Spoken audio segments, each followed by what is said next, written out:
जय सियाराम, हर हर भोले महादेव, जय जलाराम बापा, जय आपा गीगा, जय दान महाराज, जय स्वामीनारायण। આજે કાશી વિશ્વનાથ ગયા છે મારા અમિતા ભાભી અને કાનજીભાઈ બે અને ત્યાંથી બધો પરિવાર ગયો છે। એ આજ કાશી વિશ્વનાથના દર્શન પણ બતાવશું અને પ્રયાગરાજના પણ બતાવશું। જય સ્વામિનારાયણ।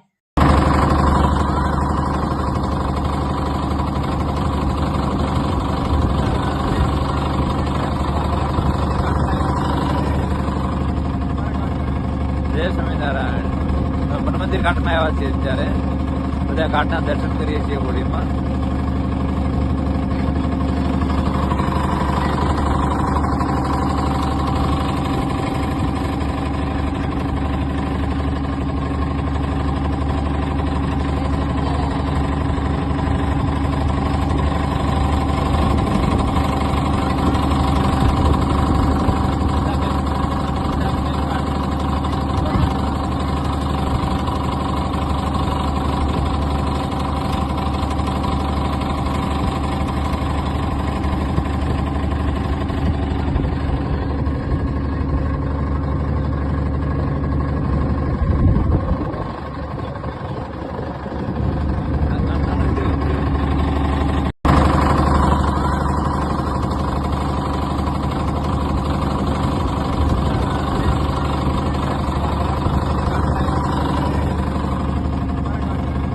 જય સ્વામિનારાયણ।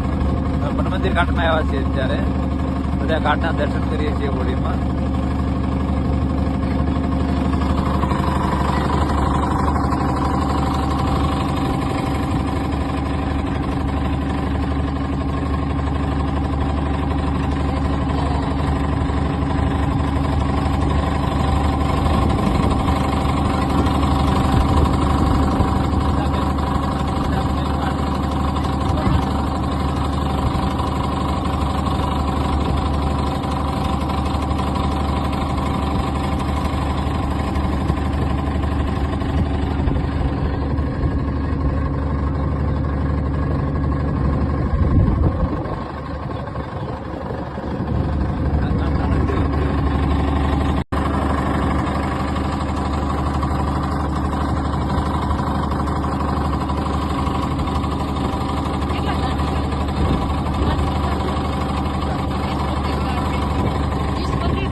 રાજઘાટ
પાછળ આવે પાછળ ઘૂમીને પછી લે જાય પછી થાય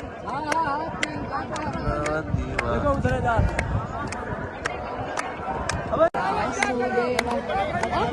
नहीं चाहिए भैया આ બાજુ આ બાજુ नमो भगवती વાસુદેવાય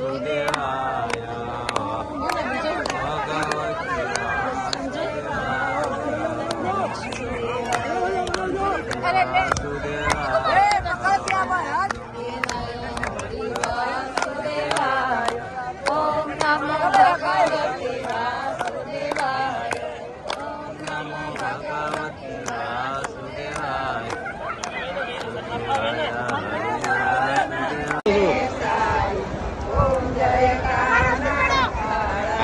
આવી ગયા બધા હવે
જય સ્વામિનારાયણ અહિલ્યાભાઈ ઘાટ છે અહિલ્યાભાઈ ઘાટ છે આવ્યો છે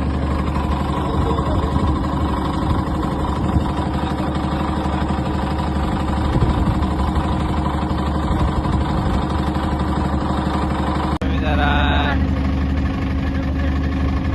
આ પ્રભુ ઘાટ આવ્યો છે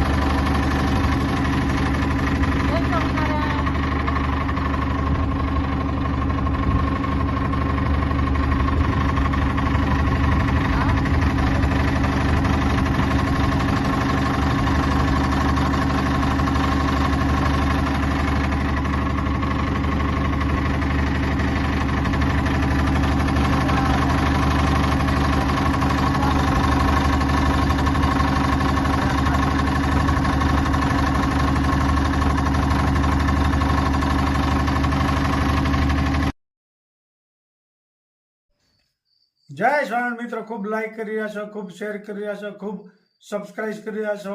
આપનો ખૂબ ખૂબ આભાર. તમામ વિડીયો જોતા હોય ને બધાને જાજાથી જય સ્વામિનારાયણ. ખૂબ સરસ મજાનો કુંભનો મેળો ચાલી રહ્યો છે પ્રયાગરાજમાં. અને મિત્રો, આ તો 144 વર્ષે આવે, 12 વર્ષે એક વખત મેળો યોજાય છે. એવા 12 મેળા થાય ને ત્યારે એક મહાકુંભ ગણાય. મહાકુંભનો મેળાનો શું મહત્વ છે એટલું બધું એ આજ સમજાવી દઉં, કારણ કે ઘણા લોકોને ખબર ન હોય. પબ્લિક તો અત્યારે કોઈ દી એટલી બધી થઈ નથી, કારણ કે આ વિશ્વ રેકોર્ડ તોડી ગયો. આટલી પબ્લિક એટલો સુધી આપણે જિંદગીમાં ક્યારેય કોઈ દી કોઈ જોઈ નથી, કોઈ દી થઈ નથી. એટલું વિશ્વ રેકોર્ડ તોડી રહી છે પબ્લિક પ્રયાગરાજમાં.